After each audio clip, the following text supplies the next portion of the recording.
Hello friends, कसे आहात मित्रांनो? आज आपण घेत आहोत standard 9 subject mathematics part 1 chapter number 3 polynomials. आणि त्यामध्ये मित्रांनो प्रॅक्टिस सेट 3.3चा आपण हा सेकंड व्हिडिओ घेत आहोत.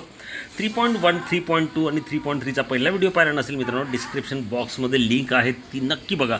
आणि मित्रांनो, या चॅनलवर नवीन असेल चॅनल सबस्क्राईब करा, सोबत बेल आयकॉनचं बटन प्रेस करा आणि ऑलवर क्लिक करा, जेणेकरून तुम्हाला पुढील सगळे अपडेट्स मिळतील.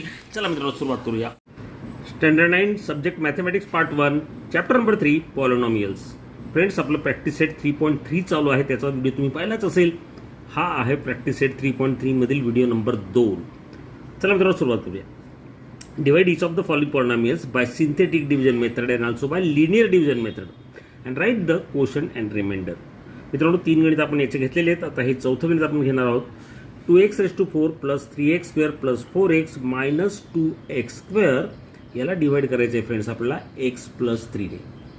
मित्रांनो, इथे जर बघितलं आपण तर हा डिक्रीजिंग ऑर्डरमध्ये दिसत नाहीये. हा 2x खरं इकडे असायला हवा. तर आधी आपण मित्रांनो स्टँडर्ड फॉर्ममध्ये लिहूया. आता हा जो मित्रांनो डिव्हिडंड आहे याला आपण स्टँडर्ड फॉर्म, नंतर इंडेक्स फॉर्म व नंतर आपण कोइफिशियंट फॉर्ममध्ये लिहितो. तर लिहूया स्टँडर्ड फॉर्ममध्ये 2x⁴. आता इथे मित्रांनो हा येणार प्लस 3x². नंतर येईल मित्रांनो हा minus 2x² plus 4x. Okay friends, हा झाला आपला स्टँडर्ड फॉर्म. आता इंडेक्स फॉर्ममध्ये लिहूया. इंडेक्स फॉर्म तो काय फ्रेंड्स, तो लिहूया 2x⁴ प्लस 3x, इथे क्यूब आहे, 3x³ minus 2x² plus 4x plus मित्रांनो कॉन्स्टंट टर्म इथे नाही आहे, मग ती आपण लिहूया 0. आणि आता याचा कोइफिशियंट फॉर्म आपण लिहिणार, coefficient form of dividend. Okay friends, तो काय येणार, तो येईल 2, 3, -2, 4, 0.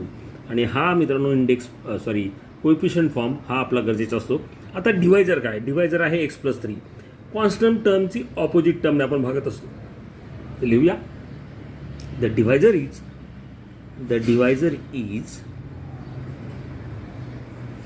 x plus 3. आणि x प्लस 3 असल्यामुळे मित्रांनो ऑपोजिट ऑफ 3 आपण घेतो, तो -3 येणार. Therefore opposite of 3 is -3. आता मित्रांनो या -3 ने आपल्याला डिवाइड करायचं आहे. आधी आपण लिहूया डिव्हिडंडचा कोइफिशियंट फॉर्म 2, नंतर आहे 3, नंतर आहे -2, नंतर आहे 4 आणि 0. आणि 3चा ऑपोजिट आहे फ्रेंड्स -3.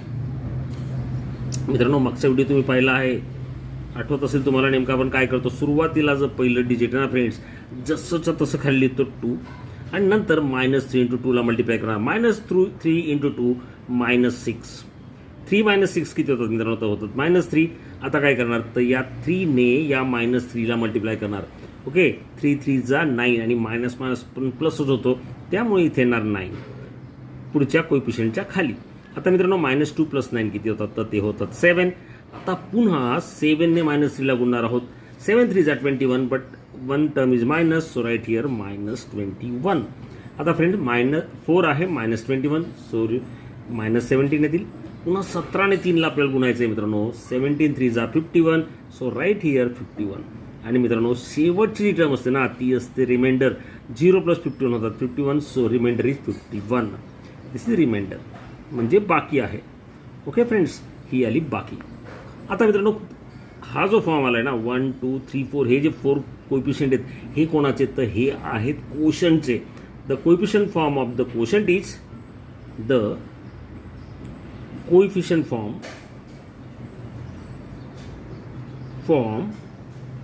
ऑफ कोशंट इज भागाकाराचा कोइफिशियंट फॉर्म आला आहे. मित्रांनो, आपण डिव्हिडंडचा कोइफिशियंट फॉर्मने आपण सुरुवात केली. मग आपल्याला जो फॉर्म मिळतो तो कोशंट फॉर्म मिळतो, कोइफिशियंट फॉर्म मिळतो कोशंटचा. तो काय आहे तर फ्रेंड्स 2 आहे, -3 आहे, 7 आहे आणि -17 आहे. इथे जर नंबर बघितले किती येतं 1 2 3 4, आणि 4 जर डिजिट असतील मित्रांनो तर त्याची डिग्री असते 3, म्हणजे 3 ने सुरुवात करणार. व्हेरिएबल आहे आपला x, तर इथे मित्रांनो 2x³ -3x, याची डिक्रीजिंग पॉवर येणार 2 + 7x and -17. हा झाला मित्रांनो कोशंट आणि आपला रिमाइंडर आहे 51. लिहून टाका द कोशंट आणि रिमाइंडर इथे लिहिणार की जो आला होता फ्रेंड्स 51. ओके फ्रेंड्स, पाचवा सम आहे friends x⁴ - 3x² - 8 divided by x+4. आता मित्रांनो हा जो डिव्हिडंड आहे तो आपण कोइफिशियंट फॉर्ममध्ये लिहितो आणि कोइफिशियंट फॉर्ममध्ये मित्रांनो मग त्याआधी इंडेक्स फॉर्म गरजेचा असतो लिहिणं, कारण की इथे 4 नंतर 3 दिसतोय आपल्याला, मग त्यामुळे याला इंडेक्स फॉर्ममध्ये लिहूया. इंडेक्स फॉर्म मित्रांनो काय येईल बघा, x⁴ x³ टर्म ॲबसेंट आहे friends, so right here 0x³ x² आहे, सो राईट -3x². x पुन्हा ॲबसेंट आहे फ्रेंड्स, मिसिंग आहे, सो राईट हिअर 0x आणि हा -8 मीन्स कॉन्स्टंट टर्म. आता कोइफिशियंट फॉर्म आपण सहज लिहू शकतो. कोइफिशियंट फॉर्म ऑफ डिव्हिडंड किंवा कोइफिशियंट फॉर्म लिहूया फक्त. काय येईल फ्रेंड्स, x4चा कोइफिशियंट 1 आहे, x³ 0, x² -3, x 0 आहे आणि कॉन्स्टंट टर्म आहे -8. आता मित्रांनो आपला जो डिवायझर आहे x+4 तो आपण कसं लिहितो, द डिवायझर इज x+4. मग मित्रांनो या कॉन्स्टंट टर्मची अपोजिट टर्म लिहितो. लिहूया आधी, the divisor is equal to x+4 आहे नाही का, the divisor x+4.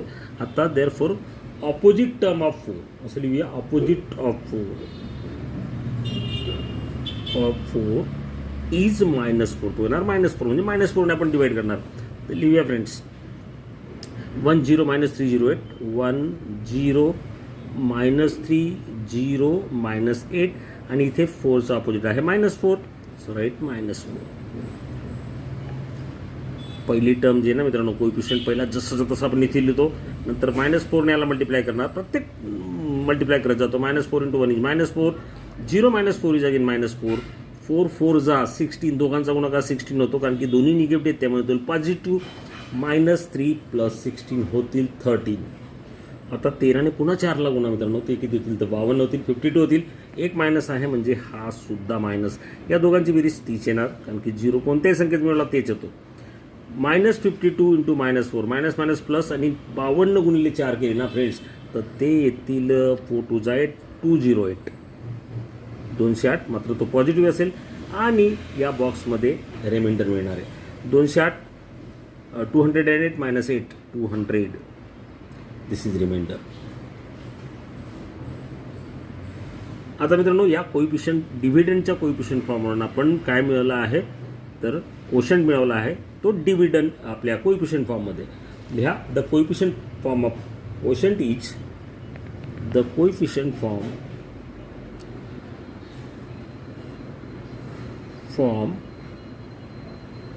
Of the quotient is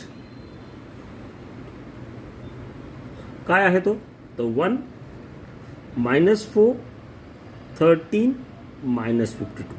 आता याच्यामध्ये किती कोइफिशियंट आहेत, 1 2 3 4 कोइफिशियंट आहेत, म्हणजे याची डिग्री असणार फ्रेंड 3. एकने आपण कमी करतो. व्हेरिएबल आहे आपलं x, तर लिहूया x⁻³ मायनस इथे येणार, एकने कमी करणार -4x², पुन्हा एकने कमी करणार म्हणजे 13x आणि -52. दिस इज द कोशंट. रिमाइंडर तर मित्रांनो माहिती आहे आपल्याला, तो आलेला आहे, लिहून टाका. रिमाइंडर इज इक्वल टू 200 होता आणि हा होता मित्रांनो quotient. Okay friends, next sum घेऊया, ते बघूया friends. y³ -3y² + 5y - 1 divided by y - 1. तर कोइफिशियंट फॉर्म ऑफ डिव्हिडंड हा आहे आपल्याला. डिव्हिडंड याचा कोइफिशियंट फॉर्म आपल्याला लिहायचा आहे, कारण की मित्रांनो इथे बघा हा इंडेक्स फॉर्ममध्ये पण आहे, y³ y2 y1 म्हणजे इंडेक्स फॉर्ममध्ये लिहिण्याची गरज नाही, तर आपण याला लिहूया डायरेक्ट आपण कोइफिशियंट फॉर्ममध्ये. The coefficient form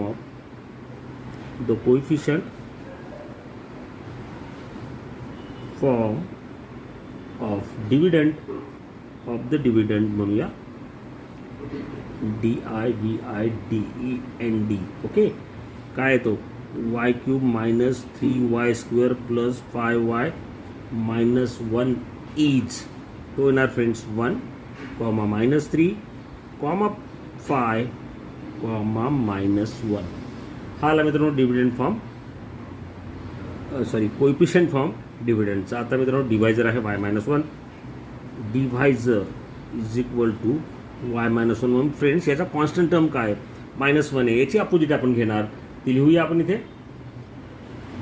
opposite of -1 is opposite of -1 is 1. त्या 1ने डिवाइड करणार याला 1. कोएफिशिएंट फॉर्म लिहा 1 -3 5 अँड -1. तो काय तर फ्रेंड्स पहिली टर्म आपण जशी तशी लिहितो, नंतर मल्टिप्लाय 1 × 1 1 -3 + 1 इज -2 -2 × 1 -2. 5 मधनं मित्रांनो 2 गेले 5 - 2 इज 3 3 1 जा 3. आणि मग मित्रांनो हा मिळाला आपल्याला remainder -1 + 3 means 2. 2 is the reminder.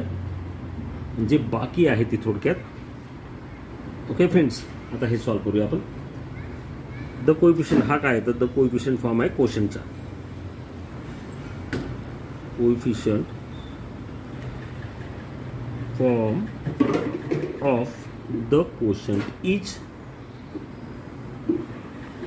Is काय आहे तो 1 - 2 3. मित्रांनो 1 2 3 3 कोएफिशिएंट आहेत, म्हणजे याची डिग्री जी आहे ती येणार 2. मात्र इथे आपल्याला व्हेरिएबल जे दिले ते वाय दिले, तो वाय घेऊया. वाय डिग्री 2 आहे, so y2 - 2y + 3 this is the quotient. हा कोशंट आहे, त्यामुळे उत्तर पुन्हा एकदा लिहा.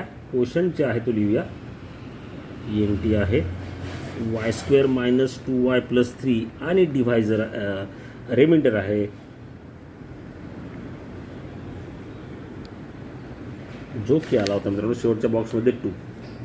आणि अशा पद्धतीने फ्रेंड्स आपलं हे प्रॅक्टिस सेट 3.3 जो तो पूर्ण झाला आहे. आय होप तुम्हाला तो कळाला असेल.